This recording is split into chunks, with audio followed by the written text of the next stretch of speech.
네, 안녕하세요 여러분, 반갑습니다. 저는 청주대학교 인공지능학과에 있는 노기섭 교수라고 합니다. 저는 소프트웨어 꼰대 강의 채널을 유튜브에서 운영하고 있습니다. 지금 뭐 계속해서 이어지는 시리즈인데요. 딥러닝 관련된 딥러닝을 공부하다 보면 필요한 수학 지식들이 있는데, 그 수학 지식들을 모아서 강의 시리즈로 녹화를 해서 현재 뭐 꼰대 강의 채널에다가 올리고 있어요.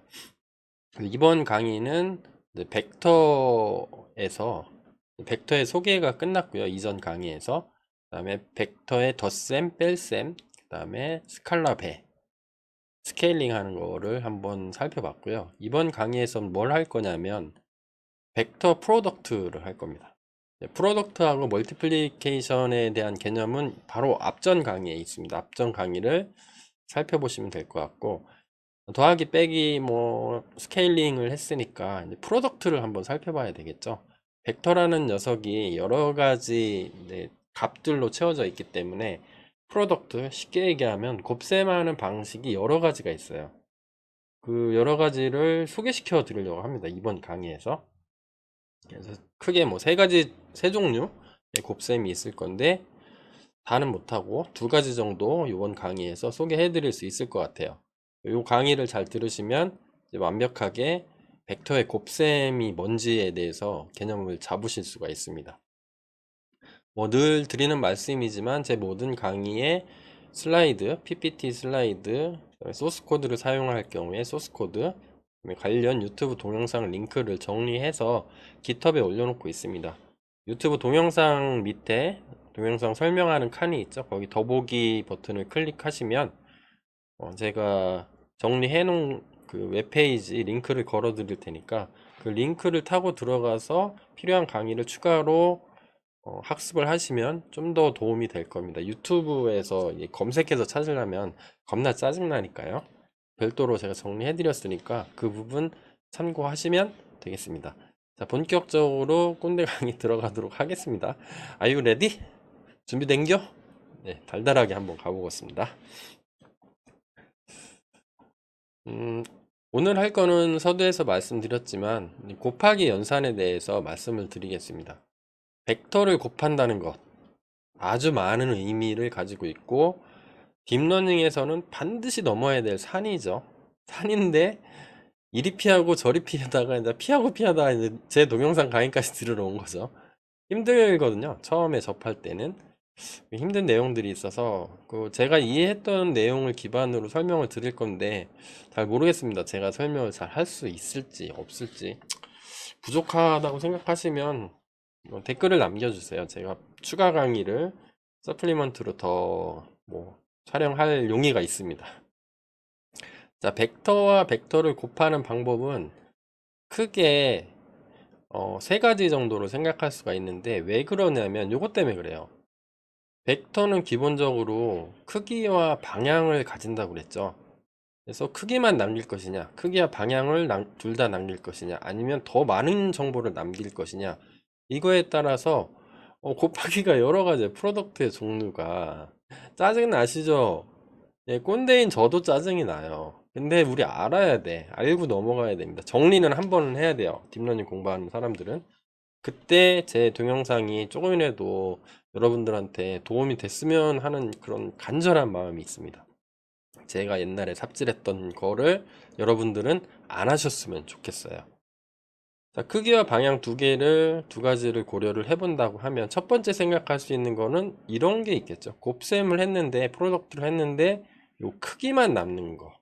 스케일러만 남는 거죠. 어떤 숫자 값만, 스케일러 값을 뭐 K라고 했을 때, K가 우리는 실수만 쓰니까, 딥러닝에서는 실수의 어떤 값으로 떨어질 때, 이런 경우가 있을 수가 있고요. 이런 경우를 스케일러 프로덕트라고 부릅니다. 우리나라 말로 스칼라 곱 이렇게 불러요. 그래서 얘가 부르는 말이 여러 가지가 이름이 여러 개입니다. 저는 꼰대 교수 노기섭 교수잖아요. 노기섭 이름 하나면 다른 사람들이 부르기 편한데 얘는 하도 많이 쓰다 보니까 이름이 많아요. 내적이라고 부르기도 하고요. 다트 프로덕트 이렇게 부르기도 하고요. 이너 프로덕트라고 부르기도 합니다. 그래서 다 맞는 얘기예요. 어떤 표현을 쓰든지 전부 다 맞는 겁니다. 그래서 여러분들이 제 강의를 듣고 다른 사람은 스케일러 프로덕트 스칼라곱 이렇게 한다는데 왜 내적이라고 그려? 그러면 안 돼요. 큰일 납니다. 다 맞는 얘기예요. 자, 이런 경우가 하나가 있을 겁니다. 근데 조심해야 될 거는 약간 주의사항인데 이전 강의에서 바로 앞 강의에요. 스케일링 할 때 스케일러 멀티플리케이션 스칼라베 스칼라곱이라고 했었죠. 그거랑 혼동하지 마세요. 스케일러 멀티플리케이션이 아니라 여기서 얘기하는 거는 스케일러 프로덕트입니다. 스칼라곱. 그 다음에 크기와 방향이 둘 다 있는 곱셈결과 벡터는 크기하고 방향이 둘 다 있는 거죠. 둘 다 남는 경우. 그러니까 벡터하고 벡터를 곱했는데 벡터가 나오는 경우. 그렇게 곱하기를 할 수도 있겠죠. 이런 경우를 벡터 프로덕트라고 불러요.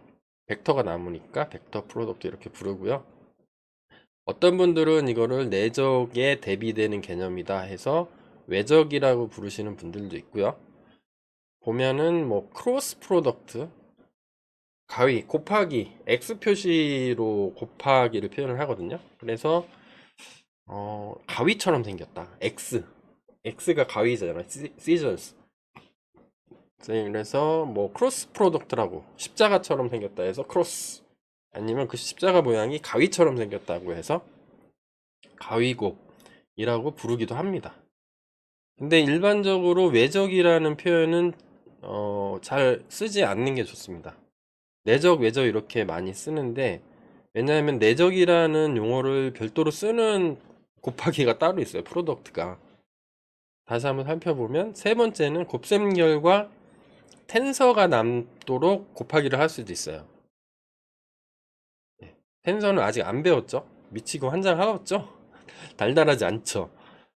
텐서는 배우지 않았어요, 교수님. 알아요. 네. 근데 이거는 곱하기 연산, 프로덕트 연산이 여러 가지가 있고 가능한 종류를 제가 다 설명해 드리다 하다 보니까 어쩔 수 없이 나온 거죠. 요 강의의 끝부분에 이 텐서를 어떻게 처리할 것인지에 대한 마스터 빅 픽처를 설명을 해 드릴 거예요. 좀 기다리시고, 오늘 할 거는 요거 스케일러 프로덕트하고 벡터 프로덕트, 가위곱이라는 표현을 쓰는 게 맞는 것 같아요. 크로스 프로덕트나 벡터 프로덕트 쓰시는가 이렇게 할 거고, 요거를 아우터 프로덕트, 우리나라 말로 하면 외적이 되겠죠. 그러니까 텐서가 남는 경우를 아우터 프로덕트라고 부르는 게 더 적절하다고 합니다. 네, 수학자들이 그렇게 얘기를 해요. 주로 텐서곱이라고 정확히 맞는지 모르겠네. 저도 이거 공부해서 강의를 별도로 만들 거예요. 제가 이해하는 거로 해서. 그래서 오늘은 1번하고 2번을 위주로 좀 강의를 진행해 보려고 합니다. 여러분들도 잘 따라왔으면 좋겠어요. 자, 첫 번째로 가볼까요? 벡터와 벡터를 곱하는 방법은 첫 번째 우리가 가려는 게 크기만 남는 경우라고 했죠. 이 크기만 남는다는 거는 어떤 의미가 있냐면 한 벡터의 크기가 있겠죠. 왜냐하면 크기만 남으니까 크기만 고려를 해야 될 거예요. 어떤 벡터의 크기가 있는데 그거를 다른 벡터에 가해졌을 때 변화되는 크기죠. 스케일러죠.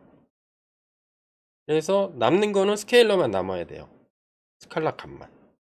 그래서 표기는 이렇게 합니다. 예를 들어서 어떤 벡터 U라는 벡터가 있는데 원소가 엔트리가 U1, U2 쭉 해서 UN까지 있다고 해볼게요. 그 다음에 V라는 벡터가 있는데 얘 역시 사이즈가 똑같아야 돼요.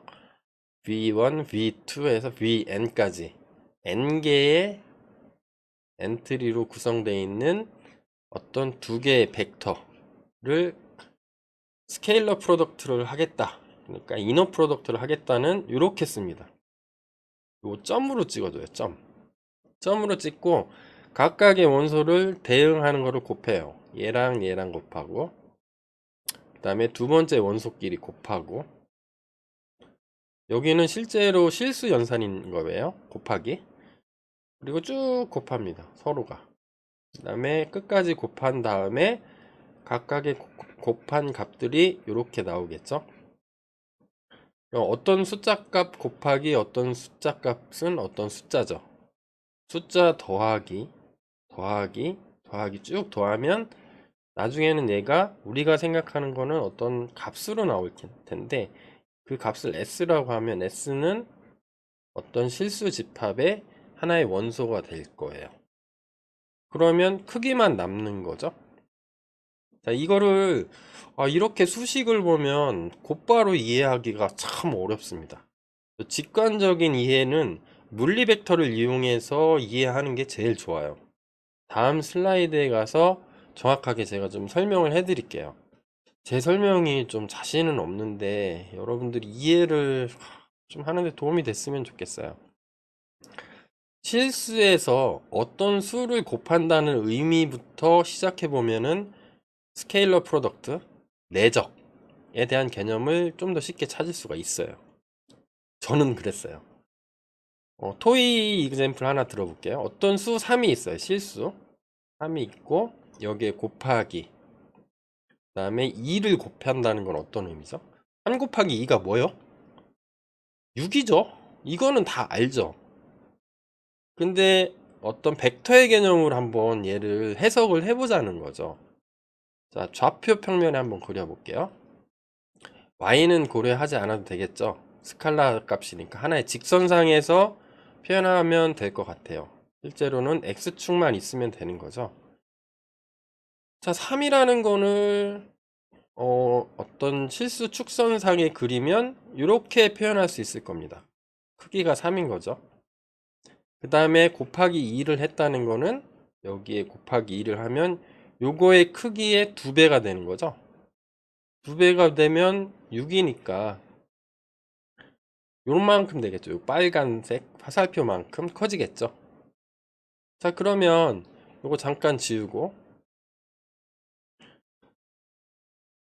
벡터와 벡터를 곱한다는 건 어떤 의미가 될까요? 이거 빗대서 한번 생각해 볼 수가 있겠죠. 좀 전에 봤듯이 표기는 두 개의 벡터가 있고 그 사이에 점을 찍는다고 그랬죠. 곱하기 이너 프로덕트라는 뜻으로. 그러면 여기도 어떤 값이 있고 u라는 값이 있고 곱하기 얼마 했잖아요. 그러면 여기도 곱하기 얼마 한 거죠. 표기법이 점으로 표시된 거죠. 다트라고 하는데 점으로 표기한다고 해서 뭐 다트 프로덕트라고 부르기도 해요. 그러면 얘를 그대로 가져와서 빗대서 생각해 볼 수가 있다는 거죠. 그럼 얘는 뭐가 나온다 그랬어요? 어떤 값이 나왔어요. 이렇게 5,0이라는 벡터 뭐 값이 나왔다. 이게 무슨 의미가 있는? 자, u가 요거라고 쳐봐요. v는 요거야. 벡터와 벡터를 곱했더니 어떤 값이 나온대. 이게 뭐죠? 그러면 이거랑 비슷하게 해석을 해보면 이해하기가 좀 쉽다는 거죠. 자, 이제 똑같은 좌표예요. u를 여기다 그려보면 이렇게 될 겁니다. u라는 벡터가 있어요. 그러면 그리면 이렇게 되겠죠. 그 다음에 v라는 벡터도 그려볼까요? 이렇게 그려질 거예요. v는 얘니까. 그러면 u라는 벡터에 v라는 크기가 벡터 v의 크기가 곱해졌을 때는 어떤 의미가 있냐 그 뜻인 거죠. 자, 그러면 첫 번째로 벡터 v의 크기가 곱해지는 거잖아요. 그럼 벡터 v의 크기는 뭘로 구하면 되죠? 이렇게 구하면 되죠. 이렇게 해서 놈이라고 부른다고 했어요. 그러면 놈은 각각의 원소를 제곱한 다음에 다 더하고 루트 씌워주는 거죠. 그러면 루트 13이 나왔다고 쳐봐요. 아마 이 계산이 맞을 겁니다. 자, 그러면 요 첫 번째로 생각했던 거에 벡터 v가 크기가 놈이 13이라고 했을 때 죄송합니다. 루트 13이라고 했을 때 루트 13이 모두 영향을 주지는 않을 거예요. 그렇겠죠? 이 곱을 전부 다 곱해줄 거냐? 그건 아니라는 거죠. 왜냐하면 벡터 u하고 방향이 일치한 크기만큼만 곱해주면 되지 않을까? 이렇게 생각을 한 거죠. 예를 들어서 이렇게 가고 있는데 요만큼의 방향에 요만큼의 크기가 있는 거죠. 이만큼의 크기가 있는데 이게 만약에 루트 13이라고 하면 방향이 서로 틀리기 때문에 방향이 만약에 일치한다. 정확히 요것처럼 정확히 같은 방향이라고 하면은 그냥 곱해주면 될 겁니다. 근데 루트 13이라는 크기는 있지만 방향이 서로 틀린 거죠. 그러면 방향 성분을 쪼개 볼 수 있다는 거예요. 이렇게. 자, 필요 없는 부분을 약간 좀 지워볼게요. 판서가 지저분하니까. 자, 그러면 이렇게 됐는데 여기서 요거는 분해할 수가 있다는 거죠. 얘는 요거하고 요거죠. 각각의 성분이 이렇게 해서 쓰면은 요 V라는 벡터가 되니까 그러면 쪼개했을 때 요쪽 U라는 벡터하고 방향 성분이 일치했을 때 여기 곱하기가 가는 것처럼 여기도 해당되는 성분만큼만 뽑아서 곱해주는 게 맞지 않냐 이런 게 되는 거예요. 그러면 이거를 뽑아 보면 어떻게 되냐면 여기서 있는 것처럼 저는 의도적으로 축을 똑같이 쓰려고 예제를 이렇게 삼았는데 요것만큼 되겠죠. 요만큼이 될 거예요. 요것만 곱해주면 되니까 그러면 요거를 고려를 했을 때 어떻게 되는 거죠? U의 크기는 어떻게 바뀌냐? U 곱하기 V인데 요거의 크기를 어떻게 구할 수가 있는 거죠? 요거의 크기는 U 곱하기 V의 여기가 직각삼각형이라고 했을 때 요 크기는 코사인 세터가 된다는 거예요. V의 놈의 코사인 세터만큼 된다. 그러면 이렇게 된다는 거죠. UX가 요거니까 3만큼만 곱해주면 된다는 거죠. 요거를 구해보니 요거니까 자 U는 구할 수가 있죠. 5가 되겠죠. 5 곱하기 루트 13이 아니라 그냥 3만 곱해주겠다는 거죠. 방향 성분이 같은 것만 뽑아낸 다음에 그만큼만 곱해주는 게 맞다는 거예요. 요게 스케일러 프로덕트가 되는 겁니다. 그러면 어떤 놈은 어떤 함수죠. 어떤 벡터를 실수값으로 매핑해주는 함수죠. 매핑하는 방법은 모든 엘리먼트, 원소를 제곱한 다음에 다 더하고 루트 씌워주는 거죠. 자, 그러면 어떤 실수값, V의 놈도 실수값, 코사인 세터도 실수값이죠. 실수값 곱하기 실수값 곱하기 실수값은 뭐요? 실수값이죠. 실수값은 하나의 스케일러죠. 어떤 값. 그러니까 이 벡터와 벡터의 곱을 실수값으로 매핑할 수 있다는 거죠. 자, 근데 이게 왜 이렇게 된다는 거죠? 아까 봤듯이 좀 구체적으로 살펴볼게요. 스케일러 프로덕트 V는 좀 전에 봤더니 이렇게 쓴다고 했어요. 기하학적으로 그냥 우리는 3차원 너무 복잡하고 4차원 잘 모르고 그러니까 평면상에서 고려해 보니까 이렇게 됐어. 근데 정의에 따르면 이렇다고 해요. 야, 이거하고 어떻게 해서 같냐? 이거 왜 같은 거야? 자, 이거를 한번 증명하는 거를 한번 짚고 넘어가 볼게요. 이거를 증명을 하려면 증명하는 방법은 여러 가지가 있습니다. 기하학적으로 증명하는 방법도 있고요. 코사인 법칙을 삼각함수를 이용하는 방법도 있는데 우리가 증명이 중요한 건 아니죠. 증명은 수학자들한테 중요한데 우리 공학도들은 증명이 끝났으면 잘 갖다 쓰면 되잖아요. 아, 증명은 이렇게 하는 거구나. 이 정도 알면 되지. 이 꼰대 교수가 그냥 유일하게 설렁설렁 넘어가는 게 증명이에요, 증명. 증명에 우리 시간 너무 많이 쓸 필요 없어요. 근데 한 번은 짚고는 넘어가야 돼. 우리는 그나마 제일 직관적으로 알기 쉬운 거는 삼각함수를 이용한 증명법이 제일 쉬워요. 아주 깔끔하게 나오기 때문에 그래요. 예를 들어서 제2 코사인 법칙이라는 게 있대요. 있어요. 제가 구글에 찾아보니까 있어. 그 내용이 뭐냐면 예를 들어서 어떤 임의의 삼각형이 있어요. 꼭지점이 3개야. A, B, C라는 꼭지점이 있고 뭐 이거를 연결을 하는 거죠. A와 B를 연결하는 벡터를 U라고 하고 A와 C를 연결하는 벡터를 V라고 하고 그 다음에 그때 이 두 개의 각도가 세타라고 하고 그러면 하나 또 그을 수가 있죠. C라는 꼭지점에서 D라는 꼭지점까지 가는 벡터를 W라고 한번 해볼게요. 그러면 이 공식이 J 코사인 법칙 공식이 이렇대요. 이거의 크기의 제곱은 이거의 크기, 벡터의 크기는 놈이라 그랬죠. 놈의 제곱은 u의 제곱, 요거의 제곱, 크기의 제곱, 이 크기의 제곱 빼기 2배의 각각의 크기 곱하기 코사인 세타다. 그러니까 어떤 직각삼각형이 굳이 아니더라도 두 빗변의 크기만 알고 그 사이각만 알면 요 마주보는 요거 뭐 전문 용어가 있던데 뭐 하여튼 우리 W라고 하기로 했으니까 W의 크기를 구할 수가 있다는 거예요.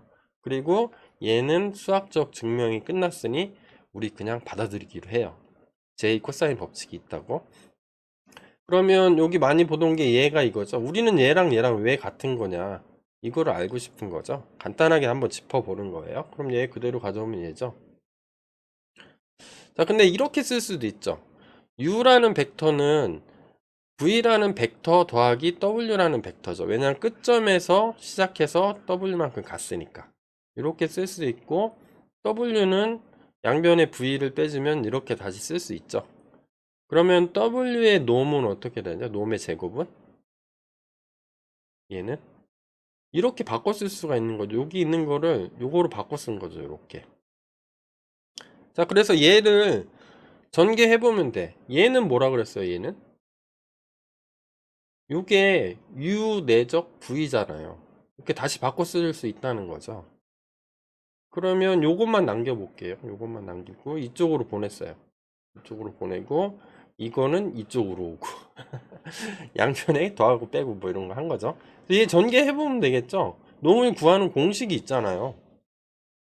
놈을 구하는 공식은 요거는 모든 원소를 제곱해서 다 더한 다음에 루트 씌운 거죠. 루트 씌웠는데 제곱을 하라고 했으니까 제곱하면 되는 거고 V라는 벡터도 각각의 엘리먼트를 다 제곱한 다음에 더해. 그래서 루트 씌웠는데 여기 보니까 제곱이 붙어있네. 그래서 제곱한 거. 그리고 얘는 정의에 따라서 이렇게 쓴 거죠. 위에서 V는 우리 벡터의 덧셈 뺄셈에서 배웠죠. 각각의 원소 엘리멘트 바이 엘리멘트끼리 더하거나 빼는 거죠. 다 뺀 다음에 그러면 하나의 값이 나오는데 그거의 제곱 쭉 한 다음에 제곱한 다음에 다 더하는 거죠. 더해서 루트 씌우라고 했으니까 루트 씌웠고요. 여기 제곱이 있으니까 제곱 그대로 넘어온 거죠. 얘를 전개해 보면 되죠. 요거는 그대로 여기다 일단 써주고 이거 제곱 루트를 제곱하면 그대로 떨어져 나오죠. 이렇게. 그리고 루트 있는 거 제곱하면 그대로 떨어져 나오죠. 그 다음에 얘를 이 내부를 다 전개를 하는 거죠. 전개를 하고 전개를 하면 얘인데 루트의 제곱이니까 얘 벗겨져 나가죠. 그러면 이게 다 캔슬레이션이 돼요. 다 없어진다고. 얘랑 똑같으니까 여기 빼기 기호가 있어요. 없어져요. 0이 돼버려. 그 다음에 얘랑 얘도 똑같으니까 없어집니다. 그리고 얘랑 얘도 없어져요. 빼기로 만나서. 그 다음에 얘랑 얘도 없어집니다. 쭉 정리를 하면 이 어쩌고 저쩌고 이 어쩌고 저쩌고 요것만 남는 거예요. 요 부분들만. 근데 앞에 마이너스가 붙어 있죠. 그래서 마이너스를 다 곱해주면 여기 마이너스 다 곱해주면 이렇게 남습니다. 그러면 2가 있으니까 2를 다 날릴 수가 있죠. 그러면 다시 정리하면 요것만 남죠. 이 부위는 요 내적 부위는 이렇게 쓴다. 같아졌죠. 얘랑 얘랑 같다는 거예요. 두 개가. 이렇게 계산을 하나 증명을 해봤더니 똑같더라. 그래서 여러분들 이거 다 외울 필요 있어요? 저는 이거 암기하는 건 미친놈이라고 봅니다. 수학하시는 분들은 당연히 한 번씩 그 손으로 풀어봐야 되겠죠? 2차원 말고 뭐 3차원, 4차원까지는 다 해본다고 보는데 저는 딥러닝 하는 사람들은 굳이 그것까지 할 필요 없을 것 같아요. 이 증명이 끝났고 이렇게 써도 되고 이렇게 해도 된다. 이렇게 해석만 할 줄 알면 돼요. 이런 것들이 겁나 많이 나와요. 딥러닝에서. 자, 이거 나온 김에 코사인이 들어가 있으니까 코사인 세터의 역할을 한번 살펴볼게요. 요게 이제 물리적으로 갖는 의미가 몇 가지 더 있거든요. 그거를 설명을 해드릴게요. 그거를 코사인 시밀레러티라고 하는데 이걸 유사도라고 부릅니다. 유사도. 두 개의 벡터가 있죠. 두 개의 벡터를 가지고 유사도를 구할 수가 있는데, 왜냐하면 코사인이 들어가 있기 때문에 그래요. 자, u하고 v를 내적한다는 거는 이렇게 쓸 수 있다 그랬죠. 좀 전에 증명이 끝났죠. 그냥 받아들이기로 해요. 그러면 코사인 세터는 양변을 이걸로 나눠주면 되겠죠. 이렇게 쓸 수가 있겠죠. 요 u 내적 곱하기 v 내적 곱하기 uv의 내적. 죄송합니다. 얘의 놈 서로 곱한 다음에 요거의 내적값. 이렇게 쓰면 코사인 세타라는 값이 나온대요. 자, 코사인, 사인 이런 거 기억나세요? 하도 오래돼서 기억도 안 나죠? 코사인 세타라는 거를 그래프로 그려보면 이렇게 나와요. 이게 x축이고요. 코사인 0도인 경우에는 1입니다. 코사인 90도면 출력값이 0이 되는 거죠. 그 다음에 이렇게 곡선 그래프를 그리고 얘는 반복이 돼요. 그래서 어떤 의미가 있냐면 좀 기하적으로 살펴볼게요. 어떤 v라는 u라는 게 있고 어떤 v라는 벡터가 있어요. 평면상에서만 일단 고려해 보기로 합시다. 그래서 사이값이 세타면 이게 90도가 아니죠. 그래서 0에서 90도 밑에면 1에서 0 사이 값을 갖습니다. 요 사이 값 중에 하나. 세타가 되는 거죠. 근데 90도다. 얘랑 90도다. 그럼 90도면은 0이어야 되겠죠. 값이 0. 요 90도일 때는 서로 완전히 수직인 방향으로 향하고 있기 때문에 유사도는 0이다. 이렇게 보겠다는 거예요. 근데 이런 경우도 있죠. 얘랑 각이 한 100, 요 사이가 있는 거죠. 요렇게 있고 요렇게 측정해도 똑같습니다. 이 각이나 이 각이나 값이 똑같이 나올 거예요. 순환하기 때문에 여기 값이나 여기 값이나 똑같아지는 거니까. 예를 들어서 여기가 뭐 180, 요걸로 한번 해볼까요? 요걸로. 요게 90도보다는 크고 180도보다는 작아요. 그럼 요 사이 어디 값이 되겠죠? 그러면 마이너스로 갑니다. 값이 0에서 마이너스 1 사이의 값으로 떨어져요. 근데 이렇게 108 정확하게 정반대 방향이다. 그럼 180도죠. 이루는 각이. 그때는 마이너스 1이 나옵니다. 방향이 정반대면 마이너스 1. 직각이면 0. 그리고 0도하고 90도 사이면 0하고 1 사이 값으로 갖고 90도보다 더 벌어졌다. 그러면 0하고 마이너스 1 사이 값으로 갖게 표현이 돼요. 실제로 그렇게 되는지 한번 해볼까요? 잘 모르겠죠. 그러면 해보면 되지. 네, 꼰대 교수님이 한번 보여드릴게요. 어떻게 하는지. 자, 우리 3차원 가면 복잡하니까 2차원 평면으로 한번 볼게요. 자, 이렇게 평면 그리고 하나의 벡터가 이렇게 있다고 해봐요. 이게 있어요. 근데 얘가 방향이 똑같은데 크기가 틀린 거죠. 그러면 각도가 0도니까 값이 1이 나오면 되죠. 코사인 세타가. 그러면 이거 그대로 계산해 보면 내적 공식에 따라서 요 공식에 넣어보는 겁니다. 요 공식에 내적 공식에 넣어보면, 왜냐면 내적은 이렇게 계산할 수도 있는데요. 각각 이렇게 계산할 수도 있는 거죠. 이렇게. 죄송합니다. 얘니까 요 공식을 넣을 수가 있는 거죠. uv. 그러면 요게 코사인 세타 값이 되겠죠. 이렇게. 요거를 다시 쓰는 게 좋겠네요. 요거를 코사인 세타라고 우리 생각하기로 해요. 요거는 공식은 정확히 맞지는 않네요. 사인 세타는 이렇게 된다. 제가 아예 그냥 고치고 왔습니다. 코사인 세타는 요 공식에 그대로 넣으면은 요거 내적 공식, 그 다음에 저기 놈 공식, 그 다음에 내적 공식 그대로죠. 그래서 이걸 계산을 해보면 1이 나옵니다. 방향이 정확히 같으면 1이 나와요. 왜냐하면 코사인 0도니까 0도일 때 1 나오고. 자, 그 다음 경우 한번 살펴볼까요? 얘는 지금 직각이거든요. 직각일 때 코사인 세타 값이 0이 나오나 볼까요? 이렇게 해서 쭉 공식에 넣어서 계산을 해보면 0이 나옵니다. 실제로 다 손으로 계산해보면. 반대인 경우는 그럼 마이너스 1이 나오면 되겠죠. 요 각도가 세타가 180도일 테니까. 그러면 요거 계산해 보면은 공식에 저는 그대로 넣었어요. 그대로 넣은 다음에 쭉 계산해 보니까 마이너스 1이 나와요. 자, 이런 것들을 뭐라고 하냐면 코사인 시밀러리티라고 불러요. 코사인 시밀러리티. 이거는 우리 원래 내적으로 시작했는데 스케일러 프로덕트인데 시밀러리티라는 개념도 나오네. 오케이. 이래 구하든 저래 구하든 같은 내적이라는 증명이 끝났으니까 코사인 시뮬레이러티가 있다는 걸 알겠어요. 자, 그러면 교수님, 이거는 언제 쓰는 거예요? 이거는 언제 쓰냐면 딥러닝이 엄청나게 많이 씁니다. 코사인 시뮬레이러티. 내적을 활용한 벡터와 벡터 사이의 유사도를 구하는 걸 엄청 많이 써요. 한 가지 뭐 대표적인 예제만 하나 설명드릴게요.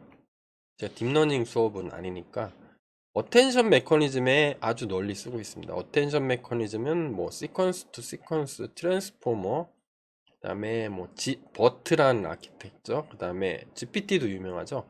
GPT라는 아키텍처에서 다 쓰고 있어요.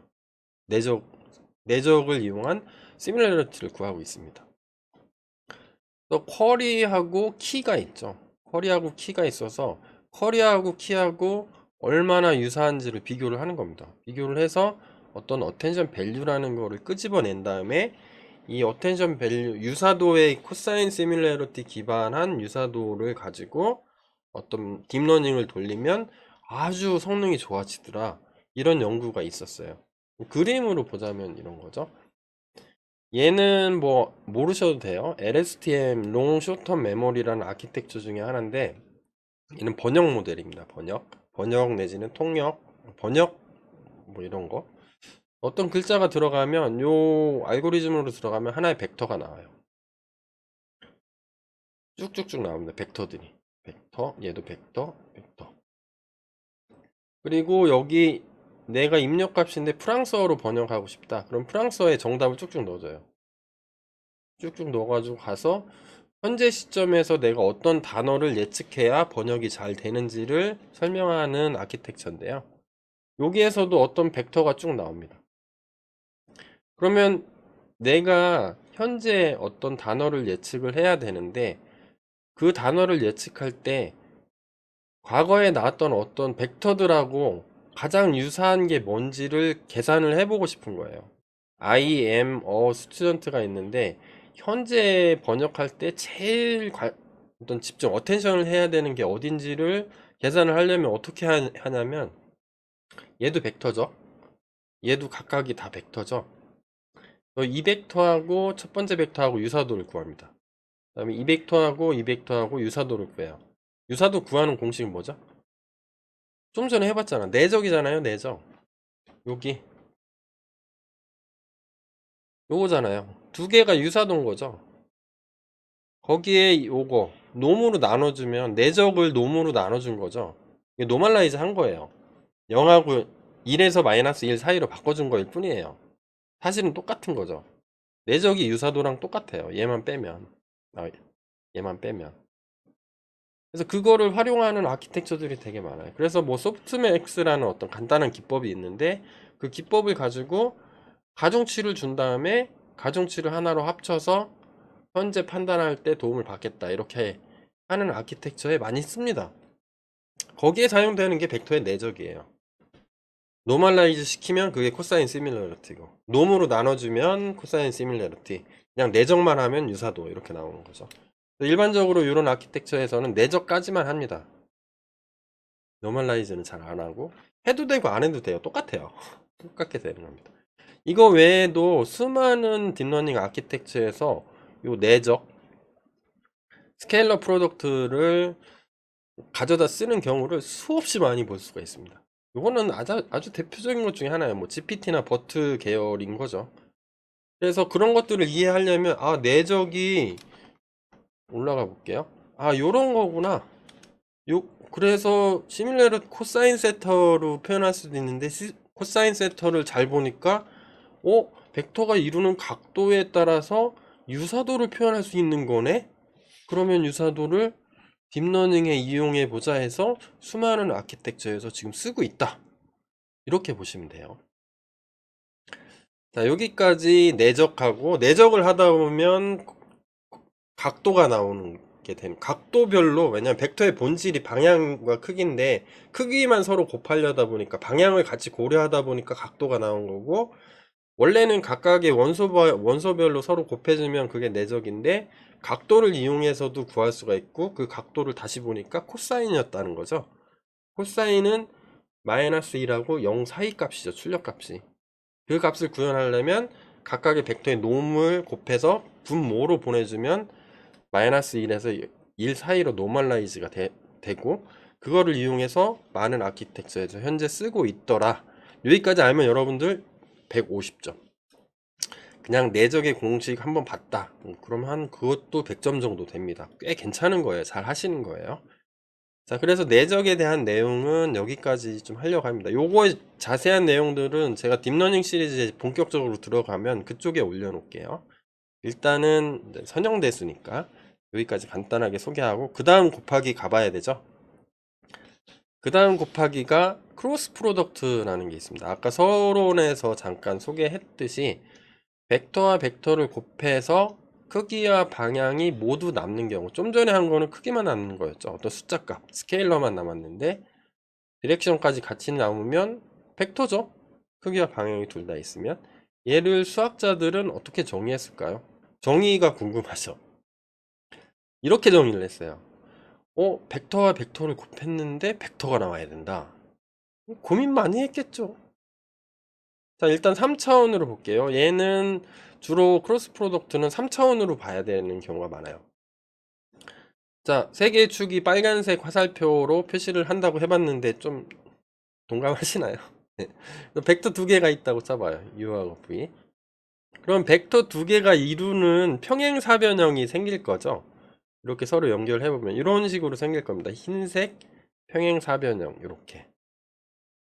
그래서 벡터는 방향은 어떻게 정의했냐면, 새로운 벡터가 튀어나올 텐데 그거의 방향을 두 벡터가 생성하는 평행사변형이 있겠죠. 요거 흰색 평행사변형, 요거와 직각을 이루도록 만들자.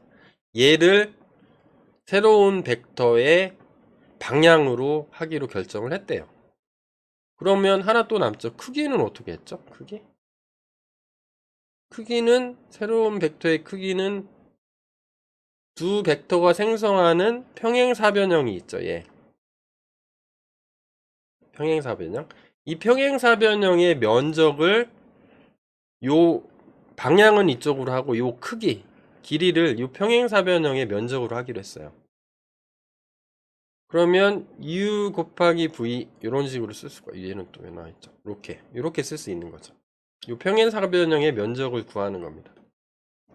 근데 평행사변형의 면적은 요 곱셈한 벡터의 디터미넌트가 돼요. 디터미넌트는 저희가 행렬을 할 때 좀 다뤘었죠. 요거의 면적으로 하기로 하자, 이렇게 된 겁니다.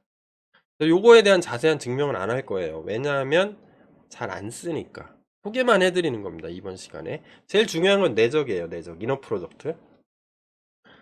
근데 얘가 뭐 이렇게 생길 수도 있죠. 막 기저 축, 베이스 축에 따라서 모양이 막 이렇게 돌아가 있을 수가 있잖아요. 어떻게 생겨 있을지 몰라. 이렇게 있을 수도 있고, 이렇게 있을 수도 있고, 이렇게 있을 수도 있어요. 다양한 형태로. 근데 얘가 이 플러스 방향으로 갈지, 밑으로 내려갈지, 마이너스 방향으로 갈지 잘 모르겠죠. 왜냐하면 벡터의 방향이 있는 플러스 방향하고 마이너스 방향이라는 게 있잖아요. 그러니까 이쪽으로 가면, 예를 들어서 플러스라고 했다면 요 정반대 180도로 가면 4차원 이상에서는 각도가 의미가 없겠죠. 근데 3차원으로 봤을 때 180도 가면 부호가 마이너스가 되는 거죠. 현재 벡터의 방향이 있는데 방향의 반대 방향으로 가는 마이너스 부호는 어떻게 주지? 그것도 결정해야 되죠. 그거를 정의를 해놨어요. 재밌게 정의를 했습니다. 다음 슬라이드에서 볼게요. 자, 크로스 프로덕트는 십자가라고 그랬죠. 크로스 X로 표시해요. 내적은 이너 프로덕트는 점으로 했고, 요렇게 표시를 합니다. 우리 실수체계에서 곱하기 표시를 많이 하죠. 실수에서는 곱하기나 점이나 똑같은 건데 벡터에서는 서로 틀린 곱이에요. 전혀 다른 거예요. 완전히 개념이. 면적이 요거요. 두 개 곱한 거에 디터미넌트를 구하기로 하자, 이렇게 구했는데, 예를 들어서 u라는 게 이렇게 있어요. u V가 이렇게 있다고 쳐봐요. 그러면 U와 V를 곱한 거에 크로스 프로덕트의 공식은 이렇게 돼요. 요거 디터미넌트 구하는 공식하고 똑같아요. 디터미넌트 구하는 공식은 이전 강의에 있습니다. 행렬에서 요거를 행렬로 구성을 한 거죠. U1, U2, U3가 되겠네요. 오타가. 뭐 이런 3차원 그 크로스 프로덕트는 주로 3차원에서만 씁니다. 4차원 가면 크로스 프로덕트를 쓰기가 되게 힘들겠죠. 가능한가? 저는 불가능한 거로 알고 있는데 또 3차원, 3차원. 그래서 크로스 프로덕트 하면은 디터미넌트 구하는 공식이 요래요. 요게 디터미넌트 표시죠. 요 디터미넌트는 제가 행렬하면서 아주 자세하게 수식까지 도입해 가면서 설명을 한 강의가 앞단에 있거든요. 그 강의를 참조하시면 좀 좋을 것 같아요. 이렇게 구하면 된대요. 이게 요거 하면은 얘 디터미넌트는 숫자죠. 그러니까 어떤 식으로 나오냐면 플러스 어떤 숫자, 여기 마이너스니까 마이너스의 디터미넌트 구하는 공식이죠. 숫자 플러스 어떤 숫자. 그러면 얘 다시 쓰면 이 U 크로스 V 하면 W라고 해볼게요. W는 이런 식으로 나오는 거죠. 숫자값, 숫자값, 숫자값. 그래서 얘를 요거를 이 공식을 이용해서 어떤 숫자값 하면 얘 3차원이죠. 3차원에 얘는 크기 구할 수가 있어요. 요 크기를 구해보면 요게 평행사변형 면적이 나오고 요거의 방향을 계산해 보면 얘랑도 수직, 얘랑도 수직 이렇게 된다는 거예요. 이런 거를 크로스 프로덕트라고 부릅니다. 그래서 부호는 어떻게 결정하냐면 이런 식으로 결정을 해요. 오른손의 법칙이라고 하는데 최종적으로 나온 크로스 프로덕트의 방향은 어떻게 하냐면 U를 오른손을 집은 다음에 오른손의 법칙 전류인가 뭐 그런데 오른손의 법칙을 이용해서 요 첫 번째 손가락을 U랑 맞춰요. 손가락을 막 돌려가면서 U랑 이렇게 맞춰보고 그 다음에 V랑 이렇게 맞춰보고 그러면 엄지손가락이 어느 방향을 가리키잖아요. 그 방향이 U 크로스 V의 방향이 되는 겁니다. 요거의 방향. 근데 내가 왼손으로도 맞춰볼 수가 있어요. 왼손으로 맞췄는데 엄지손가락 방향이 딱 맞더라. 이렇게 했는데 그러면 그때는 왼손으로 맞으면 부호가 마이너스로 바뀌는 거예요. U 다음에 V가 나와야 되는데 요 U가 일로 가 있고 V가 일로 가 있다. 서로 바뀌었다. 순서가. 그러면 방향이 반대가 되는 겁니다. 크기는 똑같아지는 거고. 자, 이런 식으로 하는 것들을 크로스 프로덕트라고 부릅니다. 제가 근데 여러분들한테 말씀드리고 싶은 거는 이거예요. 크로스 프로덕트는 딥러닝에서 거의 사용하지 않아요. 제 경험에서 크로스 프로덕트를 쓰는 거를 거의 본 적이 없어요. 근데 모르죠. 쓸 수도 있죠. 워낙 딥러닝 아키텍처 종류도 많고 알고리즘도 많으니까. 근데 여러분들이 접하게 될 딥러닝에서 크로스 프로덕트는 쓸 일이 없을 거예요. 왜냐하면 우리가 차원이 너무 높기 때문에 그래요. 뭐 784차원, 1024차원, 128차원 이렇게 쓸 건데 뭐 이딴 식은 아니죠. 뭐 이런 식의 어떤 벡터 곱을 벡터 프로덕트를 할 일은 없다는 거죠. 하지만 뭐 벡터의 다양한 연산 과정을 이해하는 데는 도움이 됩니다. 이게 어디서 나오냐면 딥러닝이 어디서 나오냐면 여러분들이 뭐 논문 쓸 수준은 아니라고 생각은 해요. 이 강의를 듣고 있으면. 근데 내가 대학원생이 돼서 나 딥러닝 열심히 배워서 연봉 2억부터 시작해야지. 그러면 대학원 가면 많은 논문을 읽고 여러분들만의 아키텍처를 설계하게 되는데 그럴 때 크로스 프로덕트가 사용될 수 있을지도 모르겠어요. 근데 실질적으로 많이 안 쓰지만 다양한 벡터의 연산 과정을 이해한다는 측면에선 나름대로 의미가 있습니다. 수학적인 의미도 크고요. 첫 번째로는 이너 프로덕트, 다트 프로덕트, 스케일러 프로덕트라고 불리는 내적에 대해서 잘 알고 계시면 돼요. 그 다음에 우리 안 한 거 하나 있죠. 벡터와 벡터를 곱했는데 텐서가 남는 경우, 이 텐서가 남는 경우를 아우터 프로덕트라고 부를 수 있다고 그랬어요. 근데 텐서 관련된 내용은 설명할 게 좀 많습니다. 이 강의 하나에 다 담을 수가 없어요. 담으려면 또 1시간 정도 써야 돼서 여러분들 여기까지 듣는 사람 거의 없는 거 알고 있거든요. 꼰대 강의가 길잖아요. 제 강의가 이런저런 얘기 하다 보니까 거기에 텐서까지 붙이면 너무 길어져 가지고, 텐서는 나중에 따로 뚝 떼가지고 선형 변환까지 나간 다음에 텐서는 별도의 강의를 편성을 해서 제공을 할 예정이니까, 그때 강의 올라오면 아 맞아, 그 꼰대 교수님이 나중에 텐서는 따로 정리해서 올려준다고 그랬지, 아 올라왔구나, 그러고 나서 보시면 돼요. 그래서 오늘은 여기까지 할 겁니다. 그래서 스케일러 프로덕트까지만 쓸게요. 그 다음에 벡터 프로덕트, 얘는 크로스 프로덕트라고 부르기도 한다 그랬죠. 그 다음에 텐서 프로덕트, 텐서들이 벡터들이 여러 개 모여 있는 거거든요.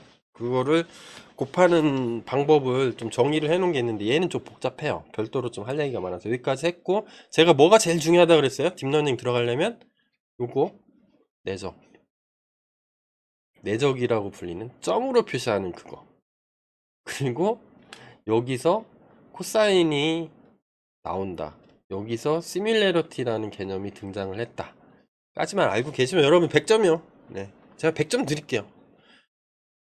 아, 이거 알아들었는지 보려면 시험을 쳐야 되는데 유튜브라 시험을 못 치겠네. 네. 네, 여기까지 하고 강의는 마치도록 하겠습니다. 다음 강의에 또 계속 팔로우 하시면서 따라와 주셨으면 좋겠습니다. 내적까지 이해하셨으면 큰 산 넘은 겁니다. 자, 여기까지 하겠습니다. 수고하셨습니다.